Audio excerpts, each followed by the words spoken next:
Première phase importante, stratégique en tout cas, et ils n'ont pas attendu longtemps après le go de Washington pour pouvoir utiliser cette arme, semble-t-il, assez efficace. Oui, dans la région de Belgorod, ça s'est passé samedi, des HIMARS auraient lancé des roquettes sur cette région et ville de 380 000 habitants située à 30 km au nord de la frontière. Voilà ce que dit le journaliste de Forbes qui nous révèle cette information dès ce week-end.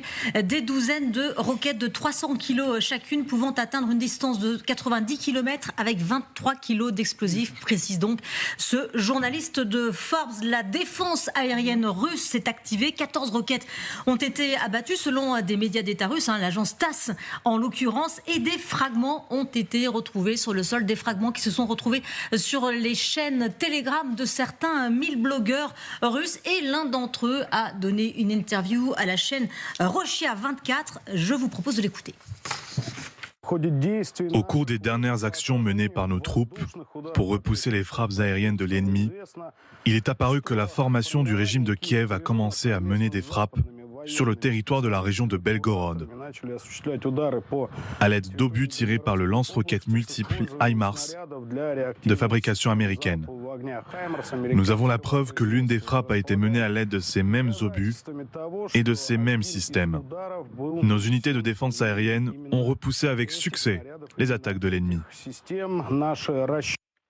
Voilà, pas d'informations sur les dégâts provoqués par ces roquettes, et encore moins si elles ont fait des dégâts sur des cibles militaires qui sont, vous le savez, les seules cibles autorisées selon les nouvelles règles américaines édictées en fin de semaine.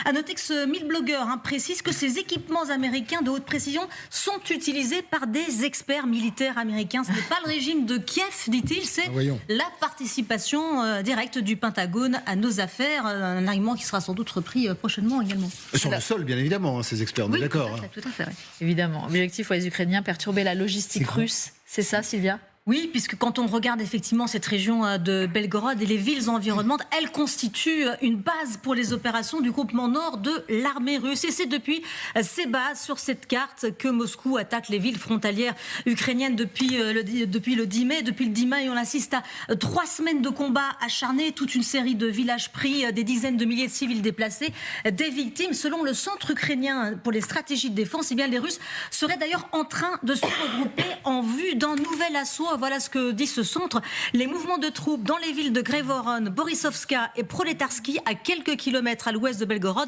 indiquent peut-être la formation d'un groupe d'attaque dans l'oblast de Belgorod. Frapper cette région contribue donc à perturber en amont ce groupement, peut-être empêcher ce nouvel assaut et ne pas avoir à affronter les Russes dans des combats de rue comme à Vovchansk. Ce que nous apprend également Forbes, c'est que Belgorod est devenu un centre névralgique au fur et à mesure que la bataille s'est intensifiée. Le nombre des victimes russes dans les hôpitaux de la région est tel que le système de santé local est dans un état d'effondrement. Voilà ce que dit ce centre. Et Kiev, justement, a affirmé ce week-end que 38 940 soldats ont été blessés ou tués pour le seul mois de mai, ce qui constitue un record mensuel depuis le début de la guerre. Des bilans qui ne sont évidemment pas vérifiables. Merci beaucoup, Sylvia. Hélène Blanc, tout à l'heure, vous nous disiez que Poutine est quelqu'un qui ne négocie pas, qui ne joue que par la force. Est-ce à dire alors, si ces bases sont frappées par des missiles livrés par les alliés de l'Ukraine, il pourrait comprendre ou non? Ce sera pour lui l'occasion d'une surenchère? J'ai peur que non.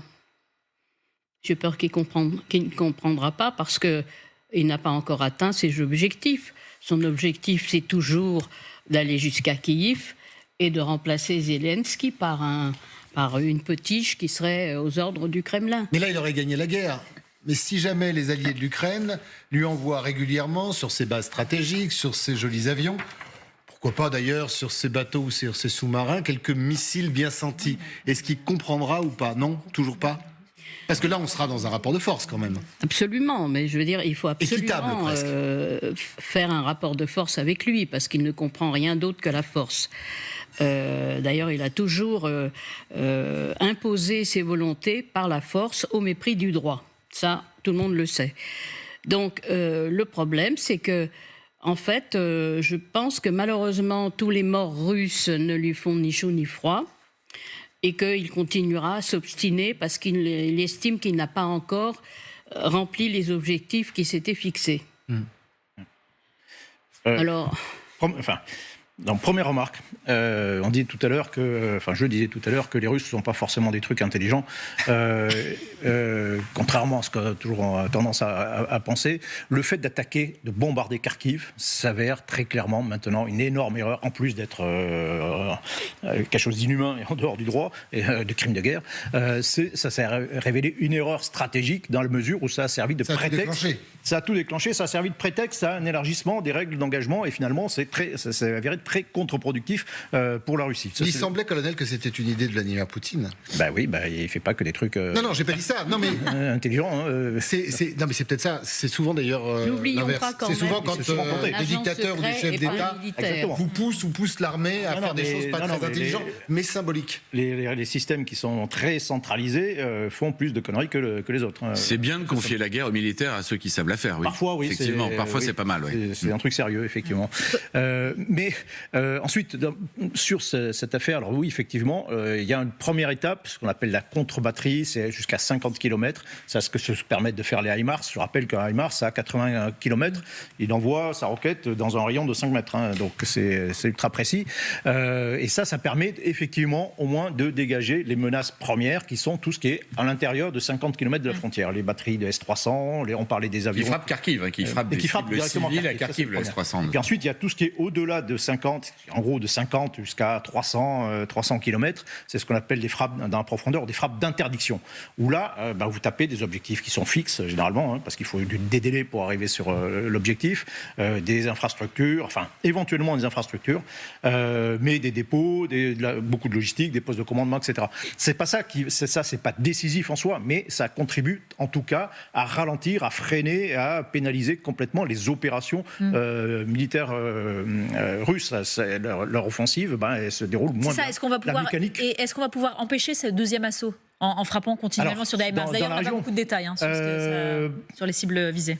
Peut-être à condition d'avoir la masse critique quand même de puissance de feu.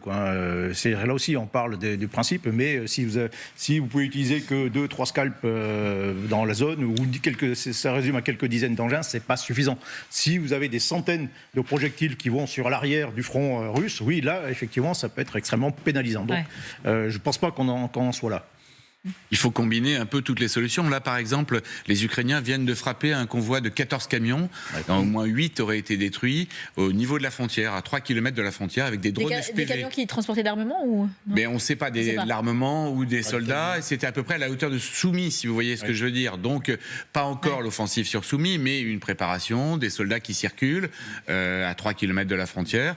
8 camions sur 14 à minima ont été éliminés. Et ça, c'était avec du matériel ukrainien et du matériel relativement peu coûteux, facile à manipuler pour eux. C'est pas les HIMARS ou les Scalp. De l'artillerie, il suffit. Les César peuvent tirer à 40 km, ils peuvent tirer au-delà de la frontière. On appelle ça de faire de la contre-préparation. En tout cas, là, ils ont utilisé leur drone FPV. À vous écouter, ce matériel a toutes les chances quand même de faire réfléchir l'état-major russe sur les futures offensives. S'ils sont obligés de reculer les avions, notamment, ça peut effectivement changer les choses. S'ils sont obligés de reculer... Ils ont 50 à 100 km d'écart, ça commence à faire. Si ils sont obligés de reculer les dépôts d'artillerie, par exemple, dépôts, oui. Et si à chaque fois, ça ralentit la logistique, vous avez moins d'obus qui arrivent au front, tout le débit se réduit et ça pénalise énormément les opérations.